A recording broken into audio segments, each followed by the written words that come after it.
right, welcome back again. Another episode of Brad's Wings. This time we have another special treat for you. The one and only Mr. X, aka Ryan For Real, aka the social manipulator, man of glory, Destiny.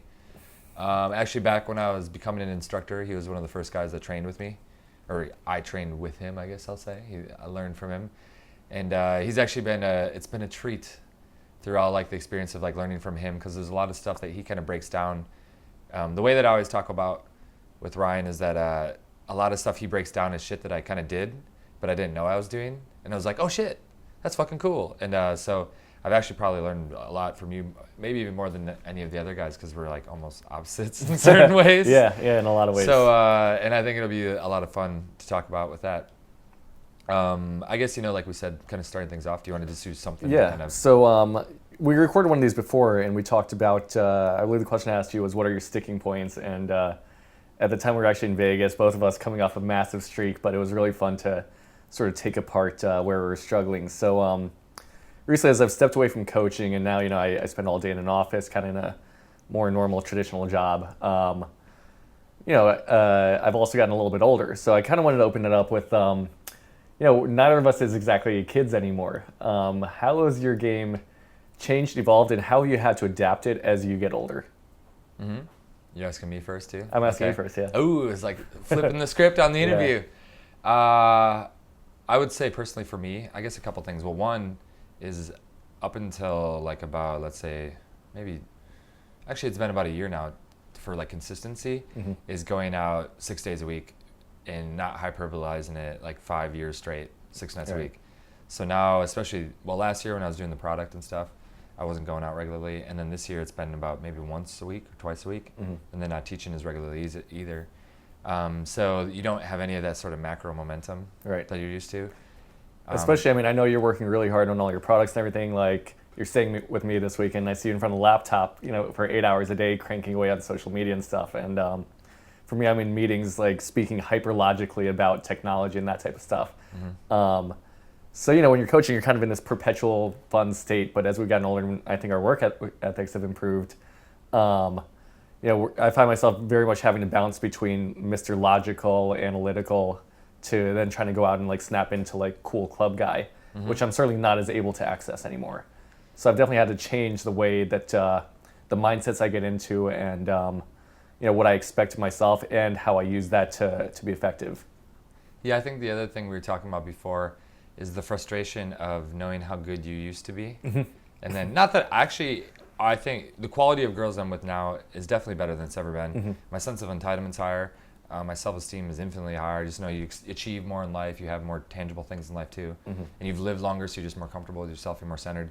So I actually think my game is better, but I would say just the fast-paced, like playing the actual like one-night stand cold approach, get this shit done tonight.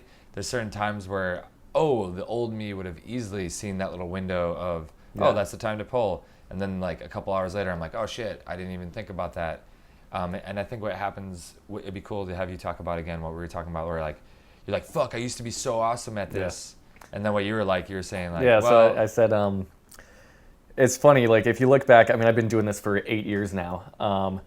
And I don't remember my blowouts. I don't remember the nights that I went home blank. I know for a fact I went home thousands of nights alone.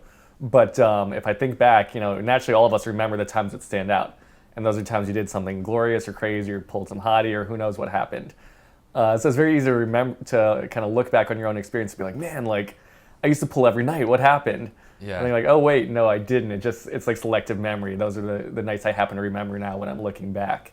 So it's very easy to get sucked into remembering yourself as not as better than you were, but to only remember yourself as being awesome and not remember your weaknesses or your off nights. And then to have that unrealistic expectation of yourself for now. So, it's tough if you're only going out 1 or 2 nights a week and you remember things used to be easier, or you remember all the glory of your younger days, and then you go out and, one, you're kind of legitimately rusty, and two, you don't have that same amount of momentum or even energy, and then three, if it doesn't go your way, that's not how you kind of remember things traditionally going, so it can be pretty frustrating. Yeah. I think, actually that remember me think about some shit, especially like early on. It's like you get to that point where you're good enough where you're actually pulling consistently, but you're not even closing them. Sure. And like, looking back now, you could have totally easy gotten that girl. Oh, yeah. And you just didn't, for the little things fall apart or something, you LMR, you just kind of give up when now you learn, oh, you just push through a little bit longer. And there's actually some of those girls that if I really went back and somebody was like, dude, don't bullshit me. Did you actually sleep with her? Like, da-da-da. I go in, I'm like, oh, no, I didn't. But actually in my head, I'm like, close. I counted the delay somehow along the way. I forgot about the part. Or like I just like, oh, I counted. I totally would have had her, whatever, So again, you get that like delusional kind of self-confidence there, or whatever. So back to the question, and to make it more tangible, what would you say are the key differences in how you game now versus how you would have done it, how you did things 5 years ago? Yeah, I was going to transition to that right there too. So that's why we're good wings. We're on the same page. I think for me, especially the last. Well, one is just like the life I had on the road, and you were actually kind of in a similar situation, Boston, San Francisco, kind of bouncing around a lot, is I've really tried to hybridize the life of just having some normalcy and being like, enjoying being out with my friends, and then women are just like, as my friend Andre is like, women are just a byproduct of being like a cool guy, and it's just kind of there. And I think the RSD model, what we teach on boot camp, and then, normally like, if we're gonna go out, we're out in Vegas, let's do it. Like even when we're here in New York, it's different than how I'd be in Vegas. Because Vegas, it's like, get the guns out. Yeah. Approach. Like who's gonna pull once? Oh, I who's pulled pull twice last night. Yeah. Fuck you. Yeah. All this shit's like da. Whereas for me now, especially in Chicago, I'm like, try to turn that shit off and just be like, okay, hang out with your friends. And what happens is you have so many years. It's like you're in Vietnam and like the war, and you're like, I need to be doing something. It's like, whoa, dude. Like learn how to just like talk to your friends. Have like a beer or two, and then what's inevitable is like you're cool girls to see you hanging out with your friends, and then not doing what you used to do. Like it's like a full circle thing as opposed to like reversion, because then what you used to do, you'd see the girl and you'd be like, and you go back to your friends. Right. So now it's like you see the girl and you're like, hey, get over here. Yeah. And so you're kind of like melding the two together, which is something I'm still haven't fully accomplished. But that, and then the third thing we can talk about, if you had something to say about that first, is like also incorporating the business side of things in that as well. But do you have anything to say before I go there, or should I just keep flowing? No, go for it. Okay, well, I like the other side of it too is then knowing that you don't have the macro momentum. One is laughing at that old self of you, of like the pimp self you thought you were. Yeah. Not taking yourself seriously, especially when you're winning in business and you're like doing things and you're growing. Yeah. Then you're like, I'm the fucking man, and there's like, oh, I can't fail. I can't just go up to this girl. Because it's like, I'm way fucking better than her. Like, her life would be different, and it would, and all these things. But in that moment, you just got to be like, I'm going to be an idiot here and fuck around. And know that the first couple ones, you're totally going to be weird in your head, and it's going to be uncalibrated because you're all, like, analytical. That's interesting. I hadn't thought of it that way. In business, failure is not an option. Like, at work, if things are expected of me, or I have certain targets, like, not hitting those is not okay. Or if I go in a meeting even and it doesn't go well, that's a big deal.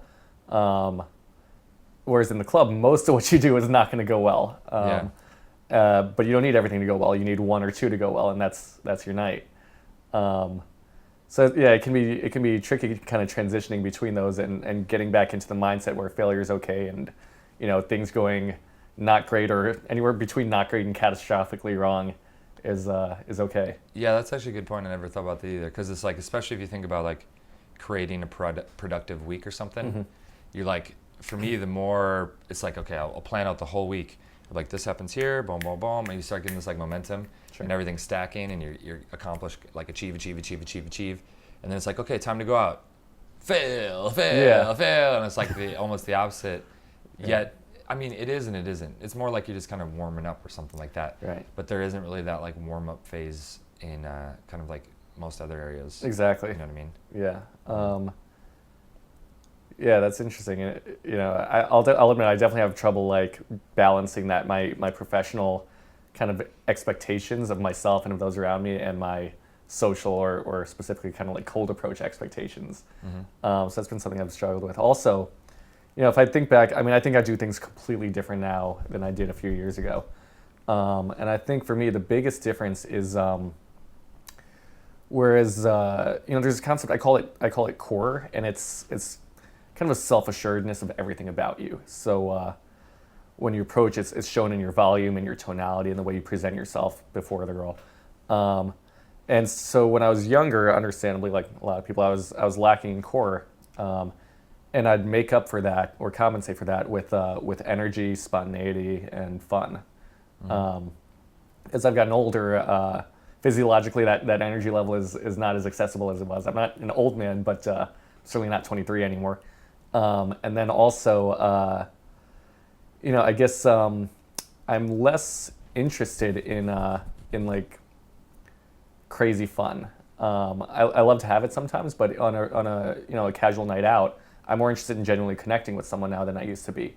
So as my ability to access that core communication has increased with age and life experience, and just success in life, that's been able to offset the decline in energy level, which just energy level, fun, excitement, kind of spiky game that I used to use to compensate for the lack of core. I think too the way that I've always viewed it is that value amplifies everything. So you think of like humor or something like that. Right. If you have like the president, like Obama's like, "Hey, you suck," and you're like, "Ha ha ha," like you're gonna laugh because he's got the value there. Sure. Or any sort of emotional state Right. there, right? So I totally agree. Is like as you become more, you're just able to like exude whatever that like value is kind of a very vague term or something, but just like how sure of yourself you are, or centered, or the core confidence like you're talking about, as you did, or more experience, just like older, you know who you are, whatever. There's a million ways you could say it. Like once you have that, just those little things. I love like the example that I always like given is Marlon Brando in The Godfather, where you have like his son is like Sonny, and he's like, "Oh, Yeah. what the fuck?" And you're like, "Chill the fuck out." And then there's a scene where Sonny gets killed, and then he's like laying in bed, and they're like, "Your son died," and he's just like, and everyone like runs out of the room or something like that, because you're like, "Oh my God, the Godfather's mad at me." Right. So it's like you just have so much value that everything's like Yeah. fully amplified. And I definitely think, that I've always thought that that's what you try to attain towards. Like the dude that's slept with like 1,000, 2,000 girls, he's just going to be, he's not going to really give shit about anything, right? He's gonna be like, "Hey, what's up?" There's not going to be like, "Hey, what are you doing?" Right? And Well, there's different ways to create value. Obviously, like being really fun and energetic in the club and pumping everyone's state up, like it does give you circumstantial or situational value because like you're making their night more fun, therefore you have value. Now the type of value that we're communicating and the way that we communicate it is more sort of in referencing life experiences, or something I do a lot of is I find myself more and more, the way my conversations take shape is more and more I'm telling the girls things rather than like asking them questions or talking about the club or something else. So, we get to talking and she mentions, whatever it is she does or someplace in the world she wants to go. And because I've been around and I have more life experience, I can be like, "Oh, while you're there, you definitely need to check out this town. It's a half hour out." And so I kind of end up going into lecture mode, like telling her what she needs to do with her life on different levels, whether it's what town she needs to visit on vacation or how she needs to go about asking her boss for a raise or whatever it is. But the conversations that I get into now more and more or increasingly take the format of me sort of increasingly telling them what they need to do or how they need to be. And that does a couple things. And I think this is kind of really the crux of my game is as they start accepting that from me, like, you need to do this, or next week you should do that. And I'm giving them good advice and stuff. And I've demonstrated value both in terms of, obviously I'm a high value guy because of the way I communicate and the way I carry myself. And also I'm able to draw from high value experiences that I reference. It very quickly clicks to her that I'm high value. I'm not some schmuck in the club or something. And then from there, as she's sort of accepting my guidance and all these other things in life, I can start getting into like relationship guidance or specifically guidance with how she should be with me.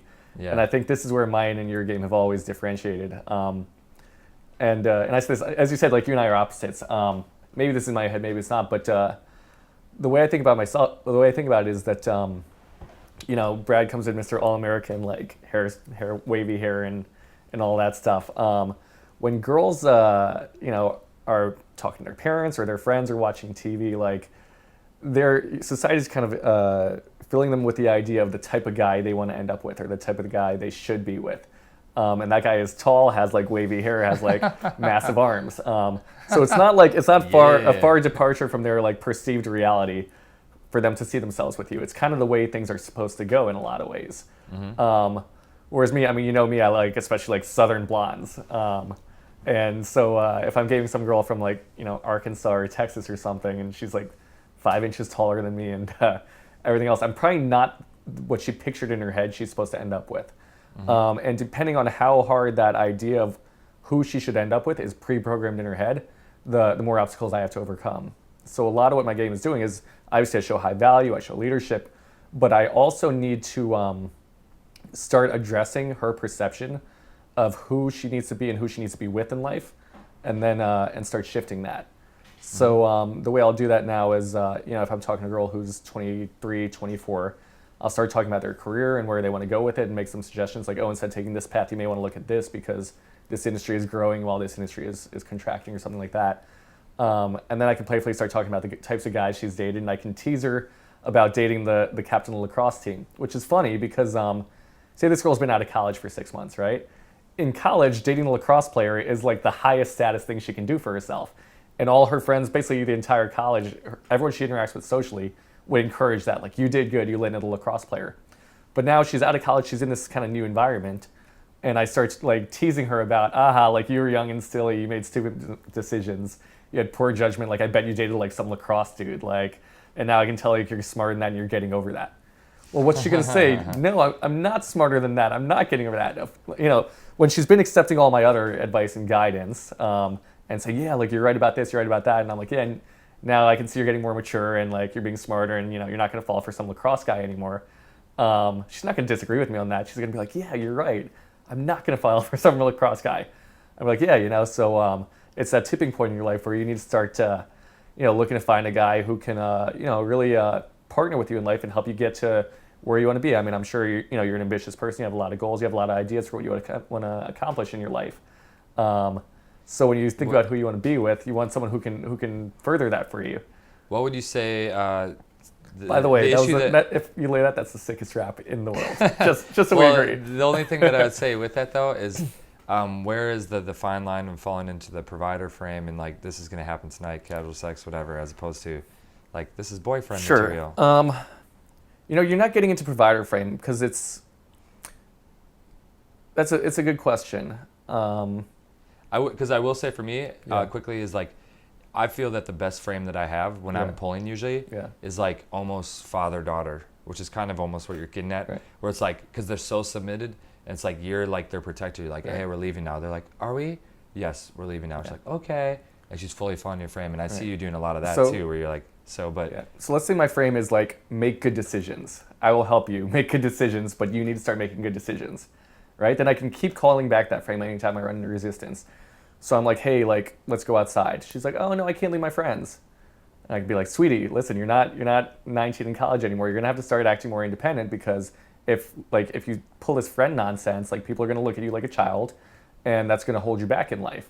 Like it's time for you to start being mature and being smarter. Like I know there's a smart, mature girl in there. It's time for you to start accessing that. Mm-hmm. Make good decisions. Let's go. And then so we get back to my place, and she goes, no, like I wanna go on dates with you. Like not tonight. And I can say, listen, like we're not children anymore. You need to be mature. Now I'm not saying like I'm not saying you should hook up with me if you don't like me. If you don't like me, then you should leave right now. Because it would be stupid for you to stay. You need to be smart in that. But if you do like me, you need to be like an adult in here, and not an adult. That's not a good word. I'd say. Then you need to be mature about it and like recognize like what you want and when opportunities arise and go for it. Like I'm not here to play games. Like I like you now. I'm probably gonna like you tomorrow, but I don't have time for immaturity or time for games. And you wanting to hook up with me, but not because you think it's gonna make me call you or something as a game. I just don't have time for that, and I want someone who's a little bit more mature and more serious than that. Yeah, I think actually it's funny because the video I did the last week was LMR stuff. Yeah. And I pulled like almost I think that's a D move. I think that's like girl, I'm not even turned on here. I don't play games. Right. Like, or I mean, whatever. It could be someone. I think we both heavily draw from Derek in our LMR.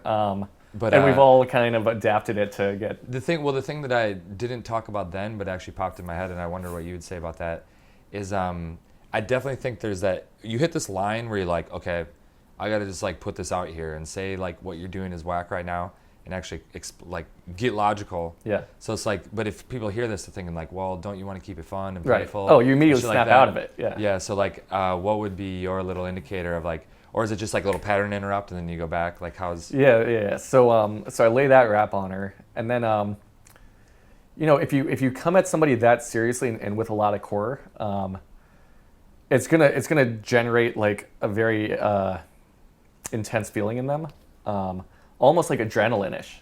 Yeah, because like caught Yeah, on the spot. exactly. Yeah, So put 'em on the spot. it could do a couple things. One, they may just jump on you and start going just like because of that tension, they may just jump on you and start trying to bang you to release that tension. So like you want to leave the opportunity for that before you immediately pattern interrupt out of it.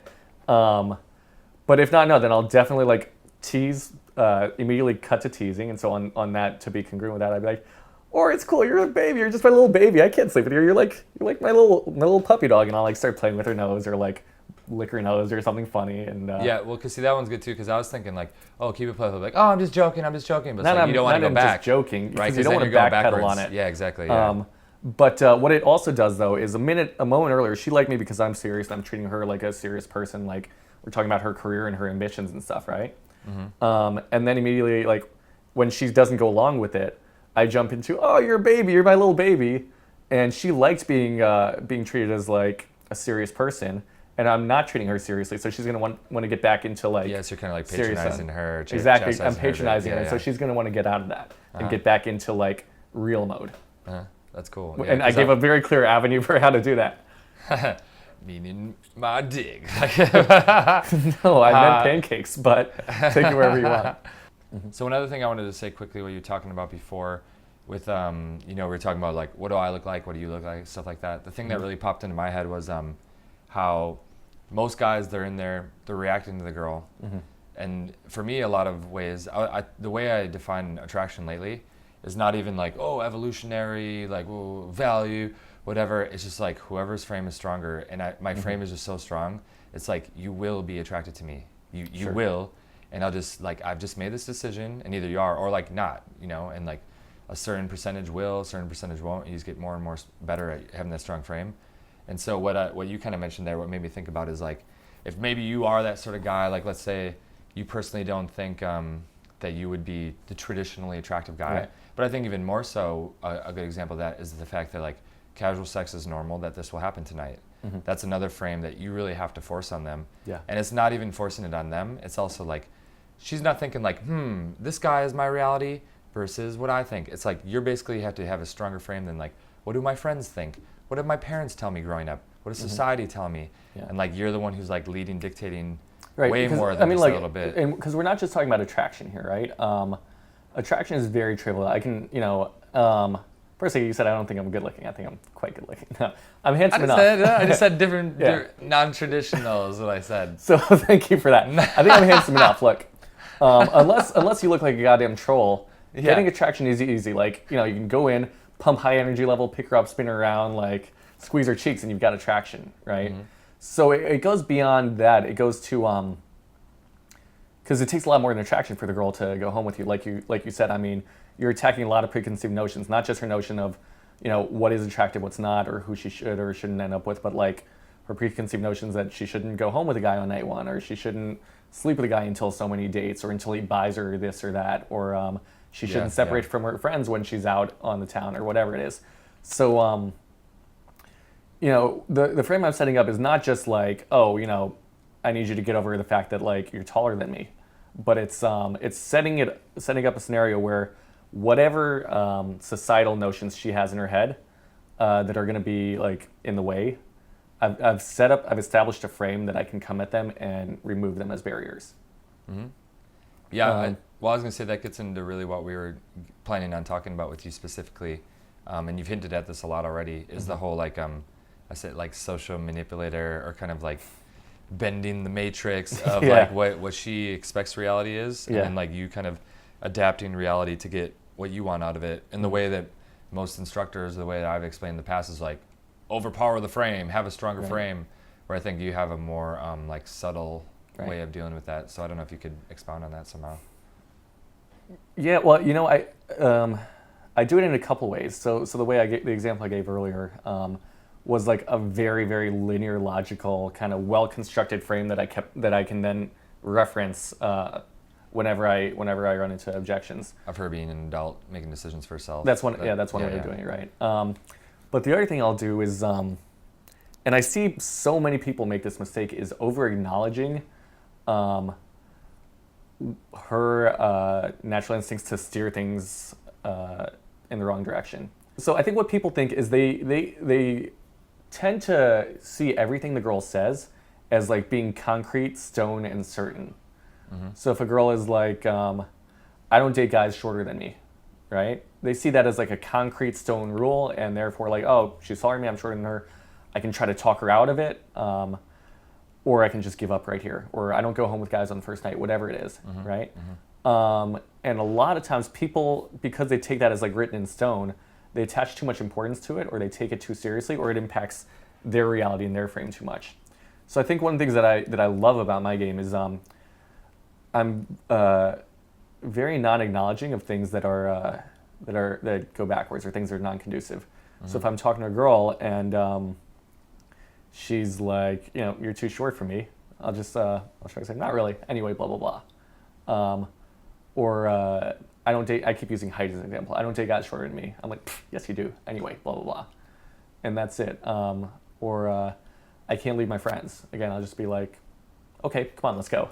And that makes no sense. Or I'll be like, yeah, I can't leave my friends either. Come on, let's go. So I'll either disacknowledge it, just subtly disagree with it in a way that doesn't prompt an argument, but in a shrug off way, or I'll even acknowledge it. So the girl will be like, oh, I don't kiss on the first date, and I'll be like, okay, cool, come here and kiss. So I'm kind of rambling here, but what I'm getting at is, the ways that I sort of get around roadblocks that come in is one, creating a very strong frame that I logically draw from, but also two is just kind of shrugging, being agreeable, but proceeding anyway. Yeah. And it's only a big deal if you make it one. Exactly. It's only a big deal if you make it one. Right? I was going to ask you hinted at as long as things don't make you go backwards, but that's assuming you know what forwards is. Of course, it's maybe like hooking up with her or something, but do you have any sort of specific like mindset for like, does that make sense? Like, do you have any sort of like concrete, like this is what I'm going for? Sure. I mean, I don't know how concrete it is because, I guess at this point it seems pretty common sense, but... Agreed, yeah. That's why I was like, should I even ask this? But if I think about myself a couple of years ago... Yeah, it's a fair question. So, I mean, the first thing I'm going for is, if I'm talking to a girl, I just want, like, hook. So basically a commitment of her to continue the interaction. Meaning, like, if I, like, start relaxing my body language and contributing less to the conversation, is she going to start filling in the gaps? And then from there, I'd say the two things that I'm going for are compliance and togetherness. So compliance is obvious, hey, let's go to the bar. Hey, come meet my friends. Hey, let's go outside for a minute, whatever it is. But the more important one, I think that's the one that a lot of people get. I think the one people miss is togetherness. And that is setting the frame that more and more references the concept of us. So we this, we that. Next week we will blank, or it would be fun for us to blank. And even so, if you think about it, like it would be fun for us to. Oh man, wouldn't it be so fun if we went skydiving together, right? I'm not going to go skydiving with this girl. What are the chances of that? 1 in a billion. But as much as you love skydiving. Yeah. But wouldn't it be fun for us to go skydiving together? What's she going to say? She'll say, oh my God, that'd be so crazy, like blah, blah, blah, right? She's not going to say, no, I'm not going to go skydiving with you because I haven't actually invited her skydiving. It's just like a hypothetical scenario, but she gets to toy around with the idea, and it's more and more cementing that idea of togetherness. Yeah, that one's actually... hey, we should make sure, like say we go to the bar, I'm like, oh, we should get your friend some waters. Like, we should do this, right? Yeah, the thing that, as you say that, like one, I don't think I've ever heard you even mention that before. And two, I've definitely never talked about anything like that. And so I was thinking about that. I was like, shit. Because I definitely think that you could say like the Floss Natural Tim stuff where he talks about like make it win-win as opposed to like win-lose or something like that. And I definitely think most people in general that get into this because of the scarcity that they had before with other life, it's like, it's me against them. And I gotta get the girl. Where they see it as a zero-sum game. Like, I hooked up with her, I win, and she lost because she hooked up with me. That's a great headspace to be in. Right. Or I remember talking with our mutual friend Brian. He's like, I was like, dude, what's your mindset? He's like, it's a battle, it's a war, it's me against them. Like, I'm trying to get as many as possible, and like I guess like it pushes him to be like really awesome or whatever. But I think that's where you get that like dirty feeling the next day. Yeah. Where you're like, ugh. But if I look at what I consider my most idealistic, not flawless, but just high fidelity pickups, where it's like boom, everything was on. Those are the ones where at the end of the night you're like, hey, grab your purse. Yeah. And she's like, oh, okay, cool, we're leaving. We're going now. We're leaving. And it's like, yeah, exactly. Yeah. But beyond that, I guess the reason why maybe unconsciously I was apprehensive to push beyond that, yet I see why it's good. So I'm almost thinking, I'm like, damn, I should try some more of that stuff. Is because, again, what I talked about before is I'm always afraid of falling in that provider frame, I guess, you know? Or like too, like, hey, we're just going to go on a date together. See, that's so weird. I've never, like, had the... I talked to so many people who, like, constantly bring up, like, well, doesn't that get you in provider frame? I've never, ever had that problem. Yeah. And it's never even been a concern for me. It's weird to hear you even, like, mention that as a concern, because it's never, like, in 8 years been something that I even considered falling into or worried about. I think for me what it was... And realistically, I don't think it's... Maybe I'm contrarian here. I don't think it's that real a phenomenon, to be honest. Yeah. And even if you leave the club, like, full provider, like, listen, I want to, you know, let's get out of this club. I want to buy you, like, dinner or late night food and then send you home and then take you on a romantic date next week. Even if that's the... And I don't want to kiss you now because when I kiss you... Like, let's take the worst frame to ever jump into, right? But you're still, like, moving forward, right? So, like... You spend all night together, like, talking about how awesome your lifestyle is and, like, blah, blah, blah, right? So we're already kind of getting there. And talking about all the great restaurants in the city you want to take her to. The night ends and you're like, hey, listen, I know you got to get going home, but let me buy you some food before you go home and call it a night. Okay, so now we're already getting there. You buy her food and you're like, okay, you know, instead of getting physical, like, you probably could kiss her. You go, you know, I want to kiss you, but I shouldn't because I want it to be special. So, there's this really great restaurant that opened up. I'd love to take you there Friday night. Okay? Yeah. The worst possible thing. Right? From there, okay? Realistically, how hard would it be to be like, oh, actually, my apartment's just down the block. Come by because I really want to show you that record we were talking about, and then I'll send you home. Yeah. Okay, she's going to say no? Like, yeah. Because you're not super safe. Like, of course. So then she goes there, and then you're like, I know I said I didn't want to kiss you, like, but No, you're not I so changed my sure. mind. Come Yeah. here. Boom. She's going to go along with it. Pick her up, carry over, throw her down. Yeah. It's still, I mean, it's fine. So even if you do get in a provider frame, like, I can't imagine a situation where it would hold you back and you wouldn't be able to flip it. Yeah, I think if I analyze how that maybe got internalized in my head, because I think the other one that I have that with too is actually questions.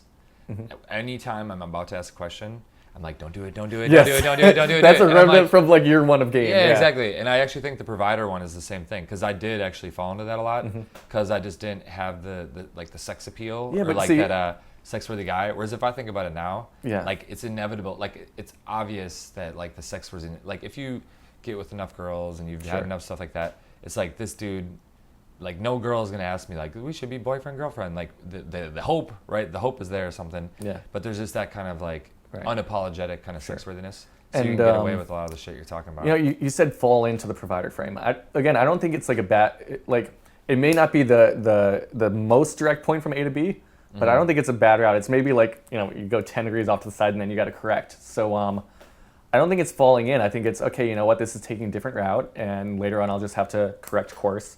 Like, I'll ride this line for a while and then divert it back on track, you know, down the line. You know, I think too, actually, as you're saying this, it's like a distinction between like falling into the provider frame is probably more Versus something like riding that, the provider line. Yeah. Or, well, it's also, I think the guy falls into it and then he almost like goes into a certain Yeah, archetype exactly. of how he should act around her. Yeah. But it's not the girl. The girl's just like reacting. Right, exactly. You know, she's just like, okay, this is how things Right. are. Because the guy builds his own, Alright. like, internal momentum of him being in that Exactly. frame, and then he has a tough time flipping the switch in his own head. Yeah, so I think it's, which is a distinction I've never even noticed before, but it's like the girl is just reacting to whatever you do anyways, you know? But it is kind of the natural inclination of just like social conditioning Right. to kind of do that shit, you know? And I think that's maybe where it came from initially, is like the old, like, don't buy her a drink and all Right. that sort of shit, you know? The other thing that that I think I do better than anyone in the world, and I think it's really powerful, and it's a shame that people miss out on this, is what I'll call assumed familiarity. So, and this isn't just something I do like in pickup, it's something I do in meetings and or even like sales pitches. And it you know, I've never seen anyone do it to nearly the extent that I do, and I think it's really powerful. Anytime I meet anyone, the way I address them, the way I position myself, all of that assumes a very high degree of familiarity. So I talk to everyone as if I've known them for 10 years and as if I'm really, comfortable with them, close with them, and familiar with them. And that's a really powerful thing because it lets you skip a lot of time in leading up to wherever you're trying to get. So, most guys, they go in and they start talking to the girl and they keep a formal distance and they keep to formal conversational subjects. And then eventually, 20 minutes, 30 minutes, 40 minutes, who knows how long, they sort of start closing in. When I meet someone, for instance, even last night I was walking into the club and there's a girl walking in at the same time and she's like, "Excuse me, do you know how to get to the upstairs bar?" And I'm like, "Of course, my lady, come with me." And put my arm out and she's like, "Oh, okay." She gave me a funny look. I'm like, "No," I'm like, "Oh, wait, let me slow down. Hi, I'm Ryan." She's like, "Oh, okay, I'm Lisa." I'm like, "Lisa, you're like my lady and I'm the gentleman. It's my duty to squire you about. Come here." And she goes, "Okay." Throws her arm around mine and then we walk upstairs and I know she's going to her friends, so I gotta do some stuff to hook before then. So we get to the top of the stairs and I pull her in the corner. I'm like, "Haha, Lisa, blah, blah, blah. Tell me about yourself." We get to talking and I'm like, "Well, listen, I know I gotta get you over to your friends. Actually, tell you what, you seem cool. Introduce me, and then I gotta find my friends." Boom. So she takes me over. I meet her friends. I show them I'm cool. Once we get to her friends, I'm very familiar with Lisa. So I'm like, "Yeah, I ran into this troublemaker downstairs, and I mess with her hair, or pull her in, give her a hug." And her friends don't know if Lisa's known me forever, or notice I said I ran into this little troublemaker as if I'd known her for a while. Mm-hmm. So the friends are going to be super nice and cool with me because it looks like I'm her legitimate friend. Then I can walk around, find you guys, and then come back in later. But the point there was that that immediate familiarity that I projected from hello, that then lets me skip that whole sequence of early interaction. Mm-hmm. 2 points that came out of that. One is something that I see just thinking about last night, what the clients were doing compared to what you just said, mm-hmm. is it's just one, it seems really obvious too, but I'll throw them in a set. So mm-hmm. they're thinking, and there's times where you can see the girl's going to go somewhere. She's walking. So, but what they think is they're like, "Okay, I'm going to go in, there's a girl walking, I'm going to approach her. Hey, what's up?" And you get her to stop, and they're talking to her. You're fighting, and they're just trying to the keep it motion of the going. They're ocean. like, "I just want to keep this going." Yeah. When it's so obvious that she's going to the bathroom or she's going to see her friends. Let me squire you. Yeah, and just even also just verbalizing it too. I know you're going to see your friends here really quick. Yeah. And then it's it's almost like an old school false time constraint, but it's not a false time constraint. It's just not. I'm socially calibrated to see what you're doing here. And here's the thing, it's kind of like, you're a kid and you really want ice cream, you're freaking out because you want the ice cream, and then your parents are like, "All right, we're going to get ice cream." And it's going to take 30 minutes, but for those 30 minutes, you're calm because it's coming. Mm-hmm. I think in this case, addressing her concern is the same thing. She's like, "I need to find my friends, I need to find my friends, I need to find my friends." You're like, "I know you need to find your friends, blah, blah, blah, blah, blah." And now she can put that concern to rest and be present to interact with you. Yeah, otherwise it's always in the back of her head. Exactly, otherwise it's always chattering in the back of her head. Yeah. The other thing that popped in my head too is one is with girls. For me, it's I've just kind of fine-tuned it where that familiarity you talk about, mm-hmm. I think is good. I think for me, it's almost more I would like to hear for you the mindset. It's not even a mindset, but just what you do for, let's say, just a guy or something like that. Because mm-hmm. for me, I almost revert back to you have so much. I have so much situational confidence with girls, mm-hmm. but then there's some new dude, and I know he has value. He's got a nice watch, or he's got he's a high value dude. For me, just to be like, "Hey, what's up, man? How's it going? Nice to meet you." Da, da, da. And I've seen you do that before, and I know probably most guys that get into pickup are the more circumspect.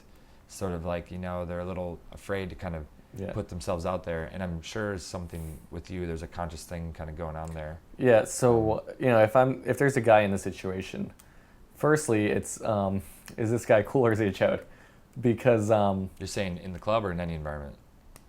Well, are we talking about we're still talking about with girls or with? I would say just in general. Actually, I don't even give a fuck about the girl situation. I'm just saying, let's say business meeting or something like that. Or is that even different? Is it the same or how? Yeah. Because in the club, it's very much National Geographic. I'm going to cut the fucker out. Right, yeah, exactly. It's survival of the fittest. In business, you kind of have to be nice to everyone. Yeah. So what I've realized is, one, when you greet someone, slow down. So there's nothing worse than "Hey, how you doing?" You want to go slow and purposeful. Slow mm-hmm. and purposeful. So it's, "Hey, Ryan, nice to meet you. What was your name?" And they're like, "Jason." You go, "Jason, really nice to meet you." People love a slow greeting. and it forces them to slow down. And then the other thing people love is especially as you kind of move forward in life, the dynamic changes. So when you're younger, most of the people you interact with professionally are more senior than you. Eventually, hopefully, that situation switches. So taking an interest in people, especially people who you don't have to take an interest in, gets you a long way.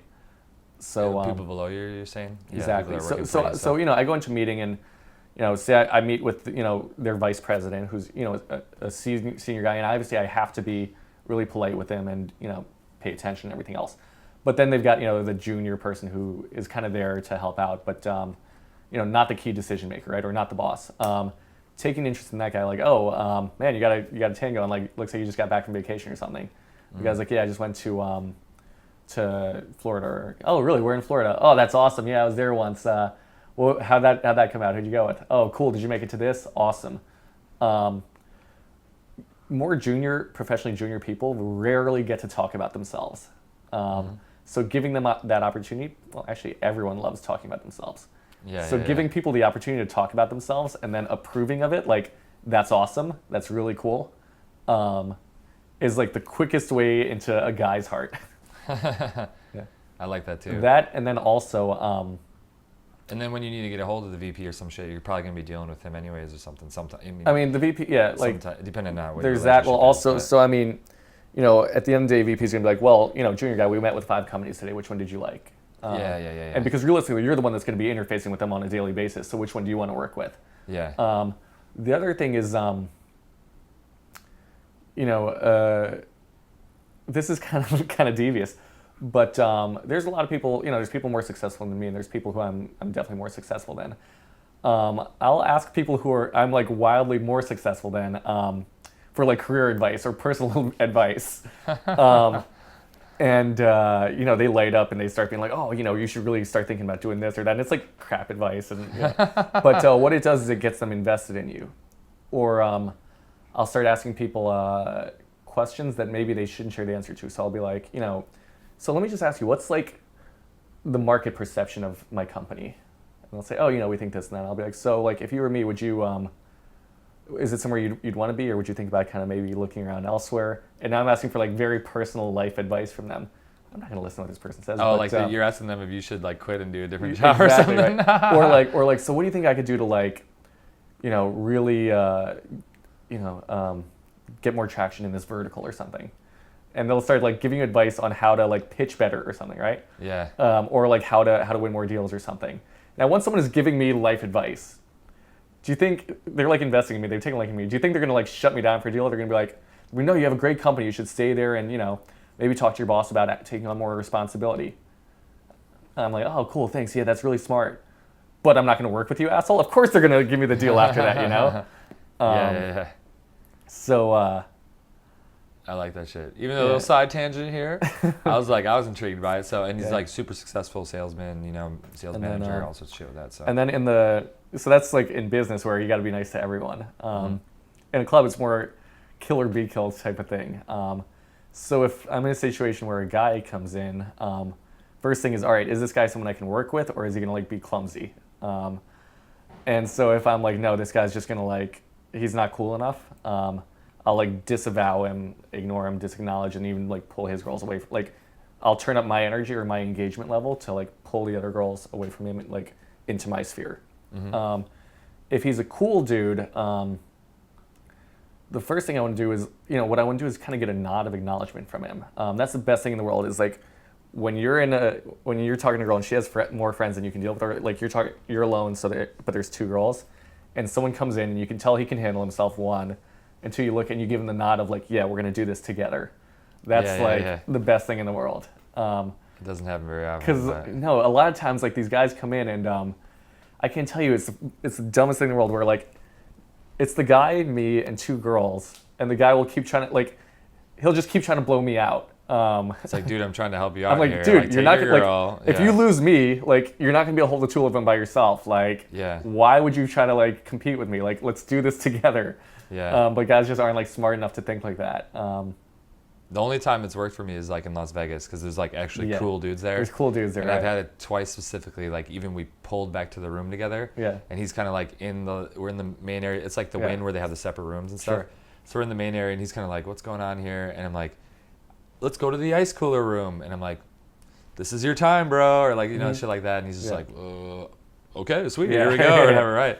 Because you're always looking over your shoulder, like, what the fuck is this guy? He's gonna try to steal my girl, like that shit. You know? Exactly. Well, so I mean, at some point in time, like the girls are gonna go to the bathroom and do their, do you like your guy? I like my guy. Do you like my guy? Like, yeah. And I'll be like, all right, bro. Like, so we're in this, like, you know, Give 'em a a little- handshake. yeah. Like, we're in this together, right? Like, Like, I'm not gonna talk to your girl. right. Yeah. The other thing is, this was actually in Chicago, and I met this guy, and he kind of sucked, but for whatever reason, like, he was the guy that like his girl was gonna be with, and that was that. And so we get in a van taxi, and like we're going back to the girl's place, and I just hit a button on here. I hope I didn't mess anything up. Sorry. Like as we're getting into the van, first we're leaving the club. He's like, "All right, guys, like have a great night." Like I'm like, "You idiot! Like you're coming with us." And then he's like, "What?" I'm like, "Yes." Like it doesn't end here. We're going home with them. Like he's like, "Oh, okay." And so then at some point, like I couldn't. And I'm like, "Dude, listen, you hit the fucking lottery tonight. I will take care of this. I will make it happen for you. Just do not open your mouth. And if you do open your mouth, just make sure it's positive, all right?" Say fun shit. Yeah. Just keep your fucking mouth shut. And if you absolutely must open it, make it something positive. Otherwise, I'll take care of everything. You're all good. Just don't fuck this up by being stupid. And then we got back to the place, and he was stupid, and he actually, he left, and so I had the two girls. It was a funny story. So I'm there with the two girls, and my girl's like ignoring me. She's like in the kitchen, and then so I'm talking to his girl. This is after he's left, and she's like, you know, that guy sucked. Like, I'm sad I didn't get a guy tonight. I'm like, no, you're an awesome girl. You're definitely gonna get a guy. So we talked for like 10 minutes. And I'm like, well, listen, like, you know, I think you're awesome, and like, you know, I think the world of you, but now I gotta send you home so I can hook up with your friend. She's like, yeah, I know. You two have fun. And she like trots out, and I was like, did that just work? But yeah. Nice. The win-win with the friends as well. The win-win Yeah. with the friends, yeah. I think, on that note, we hit on a bunch of different things. We got the social manipulation shit going. I call it social realignment. Oh, social realignment. I think that's better. Let's Okay, reframe it. instead of manipulator, manipulator Yes. is a bad term. Yes. Win-win, some of that shit is good. Togetherness. Togetherness is a familiarity. huge one, yeah. Yeah, and you know, I'll say like building a frame Familiarity. that you can continue drawing on when things start going awry. Yeah, totally. I like all that shit. Thanks for having you, Mr. X. Ryan for real. Coming up, Summit keynote speaker. Yeah. Yeah, thanks a lot. Thanks for being here. I'll see you guys next week.